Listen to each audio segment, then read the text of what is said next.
तभी महामंत्री हरिदास ने वहां पर प्रवेश किया और बोले, मतलब मैं बताता हूं कुमारी जी, हमारे राजा वर्धन ने आपकी वजह से अपने 2 शत्रु राज्यों पर विजय प्राप्त कर ली, किंतु अब वह इस डर से आपकी हत्या करवाना चाहते हैं कि कहीं कल को आप उनके लिए ही खतरा न बन जाएं। मैं आपकी बात नहीं समझी। मंत्री जी, मैं आपको समझाता हूं, क्योंकि आपकी बात हमेशा सच हो जाती है। इसीलिए महाराज वर्धन ने सोचा कि कल को तुम बसंतपुर की महारानी बनने के सपने न देखने लगो, इसीलिए उन्होंने तुम्हारी हत्या का आदेश दिया है, किंतु हमने तुम्हें बचा लिया। मुझे विश्वास नहीं होता कि महाराज ऐसा आदेश दे सकते हैं, मगर सच्चाई तो यही है कुमारी जी। आप इन सैनिकों से पूछ लीजिए, मैंने अपनी जान पर खेलकर आपको बचाया है। फिर महामंत्री हरिदास ने अपने विश्वसनीय साथियों की मदद से रमा को यह विश्वास दिला दिया कि राजा वर्धन सचमुच ही उसे मार देना चाहता था। भगवान की कसम, मैंने तो कभी महारानी बनने का विचार तक नहीं किया, किंतु अब मैं महारानी बनकर रहूंगी। बड़ी आसानी से हो सकता है कुमारी जी। आप भगवान से प्रार्थना कीजिए कि महाराज वर्धन और उनके परिवार पर राजमहल की छत आ गिरे।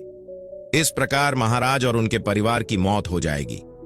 तब मैं अपने सैनिकों की मदद से तुरंत राज सिंहासन पर अपना अधिकार कर लूंगा और राजा बन जाऊंगा। फिर मैं तुमसे विवाह करके तुम्हें बसंतपुर की महारानी बना दूंगा। ठीक है, यदि आप सच बोल रहे हैं तो मैं भगवान से प्रार्थना करती हूं कि राजमहल की छत गिर जाए और महाराज की मृत्यु हो जाए। परंतु यदि आपने झूठ बोला तो भगवान आपको मिट्टी का बना दे। रमा ने अपनी बात पूरी ही की थी कि महामंत्री हरिदास मिट्टी की मूर्ति में बदल गया। अगले ही पल हरिदास के सभी सैनिक रमा के कदमों में गिर पड़े और क्षमा मांगने लगे।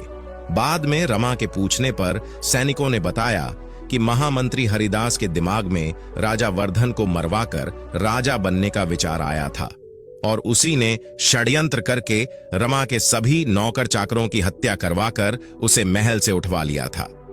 वास्तव में महाराज वर्धन ने तो रमा के किसी बुरे की कल्पना तक नहीं की थी।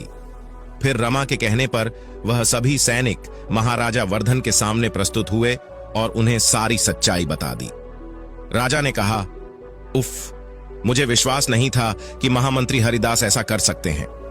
राजा ने उन सभी सैनिकों को क्षमा कर दिया। राजा ने रमा से कहा, रमा, अब तुम क्या चाहती हो बिटिया?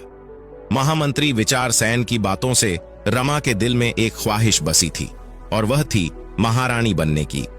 वह बेझिझक बोली, मैं बसंतपुर की महारानी बनना चाहती हूं। क्या? जी हां महाराज, मुझे विश्वास है कि आप मेरी यह इच्छा पूरी करेंगे। मगर बिटिया, हमारी और तुम्हारी उम्र में बड़ा अंतर है। गुस्ताखी माफ करें महाराज, आप तो मेरे पिता के समान हैं। आपसे विवाह करने की कल्पना भी नहीं कर सकती, किंतु आप अपने पुत्र से मेरा विवाह करवा सकते हैं। राजा वर्धन को अचानक हंसी आई और फिर उनके चेहरे पर गहरी रेखाएं उभर आईं। बिटिया, भगवान ने मुझे एक के बाद एक 4 बेटे दिए थे, लेकिन मेरा सबसे बड़ा बेटा आज से 15 वर्ष पूर्व, जब वह 10 साल का था, एक सरोवर में डूबकर मर गया था। उसे छोटे 2 बेटे 10 साल पहले मेरे साथ जंगल में शिकार के लिए गए थे, पर एक नरभक्षी शेर ने आक्रमण कर दिया और दुर्भाग्यवश वह मेरे दोनों बेटों को उठाकर ले गया। उस दिन से मैंने शिकार करना छोड़ दिया। अब मेरा एक बेटा और एक बेटी है। बेटे की उम्र केवल 8 साल है और वह तुमसे बहुत छोटा है। क्या अब भी तुम मेरे बेटे से विवाह करना चाहोगी? नहीं महाराज, किंतु मैं बसंतपुर की महारानी बनना चाहती हूं। मेरी इच्छा पूरी करने के लिए आपको कुछ करना होगा। रमा की जिद के आगे राजा खुद को बेबस महसूस कर रहे थे।